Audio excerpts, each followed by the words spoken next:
کہ صرف ٹیکس لگا دینا، ہم جب بجٹ کو لاتے ہیں تو یقینی طور پہ ہوتا ہے کہ کتنا آپ ٹیکس لگے گا، کتنا اضافہ ہوگا. میں اس طرف آؤں گا کہ آپ پہلے لوگوں کو اس قابل تو بنائیں کہ بیچارے وہ ٹیکس پے کر سکیں. اسلامی ریاست کا بنیادی کام ٹیکس کلیکشن نہیں بلکہ عام آدمی کو فیسیلیٹیٹ کرنا ہے.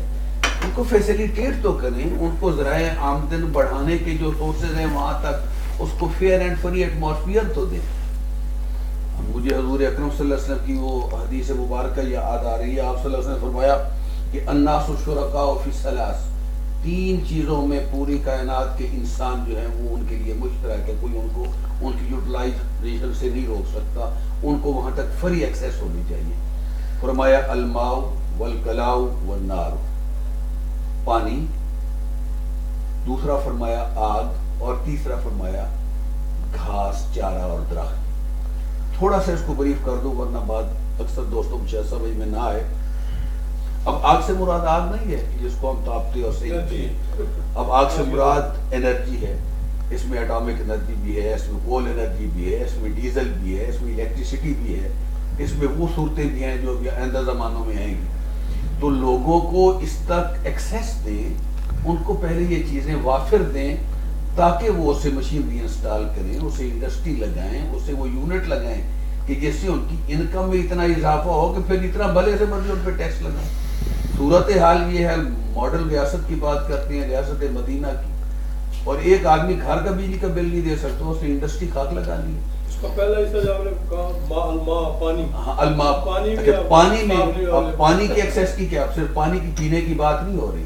سمندر، دریا، جھیلیں، تالاب، ان کے اندر تیرنے والی مچھلیاں، ان کے خزانے، ان کے اندر سفر کرنا اور شپنگ، یہ ساری کی ساری کھیتی باڑی، یہ فری ہیں. تمام انسانوں کی ان تک ایکسیس ہونی چاہیے، شریعت کہتی ہے.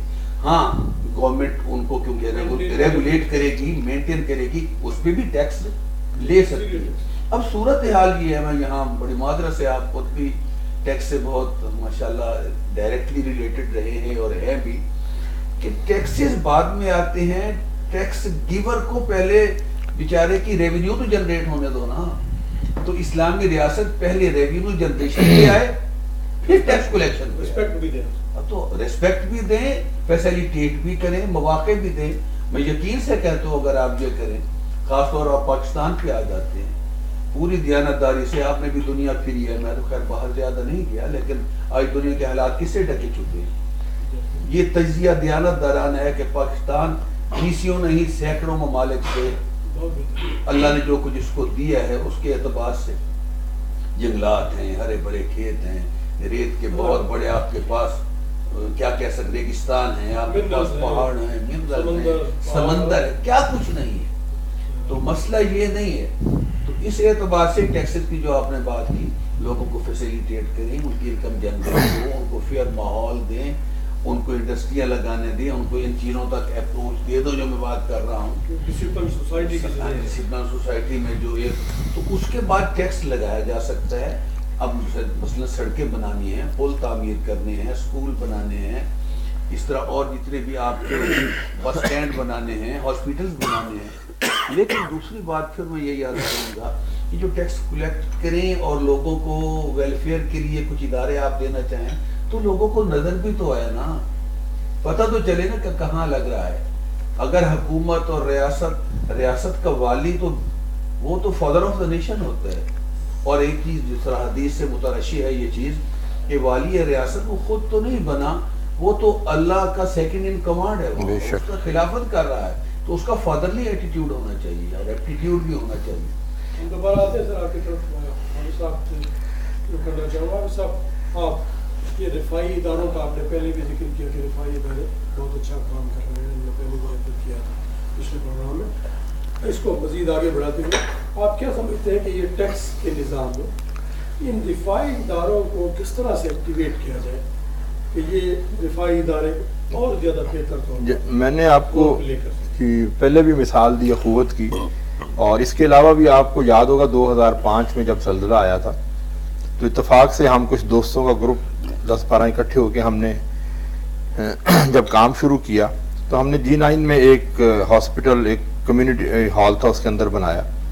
تو وہاں جتنے بھی اس وقت زخمی لوگ آتے تھے ہم نے ان کو وہاں ٹریٹ کرنا شروع کیا. آپ یقین کریں ہمارے پاس فری ڈاکٹر پورے پاکستان سے آئے, فری میڈیسنز آ رہی تھیں, ڈیلی بیسس پہ کھانا لوگ دے رہے تھے, وہاں پیسے دے دے کے جا رہے تھے. ہم لوگوں کو منع کرتے تھے کہ یار ہمارے پاس اب گنجائش نہیں ہے, ہمارے پاس جتنی کیپیسٹی ہے, تو وہ لڑتے تھے ہمارے ساتھ کہ یار ہمارا بھی حصہ ڈالنے دے, صرف آپ نے تو نہیں ٹھیکہ لیا وہ کام کرنے کا. مطلب ہمارا جذبہ یہ ہوتا ہے. اور اس طرح بیشتر مثالیں موجود ہیں جو بھی ڈیزاسٹر اس ملک میں. اخوت کا میں نے آپ کو ماڈل دیا کہ جو ریڈی والا خود جس نے 25,000 روپیہ آپ سے لون لیا وہ ڈونر بن گیا آپ کا, اس نے ایک ڈبہ رکھا, وہ روز کا 1 روپیہ 10 روپے وہ روز کے اس میں ڈالتا ہے, وہ اخوت کو ڈونیشن دیتا ہے کہ میں بھی آپ کا حصہ دار بننا, میں بھی دینے والوں میں آنا چاہتا ہوں. غریب آدمی تو اب بھی سب سے زیادہ ٹیکس دے رہا ہے. دیکھنا جیسے بھائی نے بات کی کہ موبائل کا کارڈ چارج کراتا ہے دیتا ہے, کھانے کے لیے جس کے پاس غریب آدمی موٹر سائیکل ہے پیٹرول ڈلواتا ہے دیتا ہے, کھانا جو خریدتا ہے اس کے اوپر ٹیکس دیتا ہے, پانی ہے اس کے اوپر ٹیکس دیتا ہے, بجلی کے اوپر مطلب بجلی کے بل کے اندر آپ دیکھ رہے ہیں 10 ٹیکس ہیں ہمارے. یار غریب آدمی تو لیکن دیکھیں بات کر دینا آسان ہے, آپ ڈیلیور کیا کر رہے ہیں. آپ نے بات, ہمارا جو سوال بنتا ہے نا وہ گورننس کا ان کا کہ آپ باتیں کر رہے ہیں لیکن آپ میں نے پہلے بھی آپ سے یہ بات کی ہے کہ دیکھو یہ کہتے تھے 600 ارب روپے کی روزانہ کی کرپشن ہوتی ہے, 9 مہینے سے تو رکی ہے نا, 18,000 ارب بنتا ہے ایک مہینے کا. مجھے بتائیں یہ سارے ملک کا قرضہ اتر سکتا ہے, وہ کدھر ہے وہ پیسہ؟ یار اس طرح نہ کرو, یہ بس کر دیں یہ جھوٹ بولنا, یہ بیانیے سے نکل آئیں. آپ حکومت ہے, آپ ذمہ دار ہیں, آپ اس ملک کے, آپ جیسے پروفیسر صاحب نے کہا کہ آپ کو اللہ نے یہ آپ کو انعام عطا کیا ہے, آپ اس ذہنی سٹیٹ سے باہر آئیں, آپ اپنی ذمہ داری سمجھیں اور ڈیلیور کریں. ان سب کو بلائیں جن کو آپ چور ڈاکو کہتے ہیں, ان کو بلا کے بتائیں یہ ہمارے ملک کی حالت ہے. میڈیا کو آن کریں, جو سٹیک ہولڈر ہے سب کو ساتھ بٹھائیں. خدا کی قسم یہ سارے لوگ پیسے نہ دے تو ہمیں پکڑ لیجیے گا.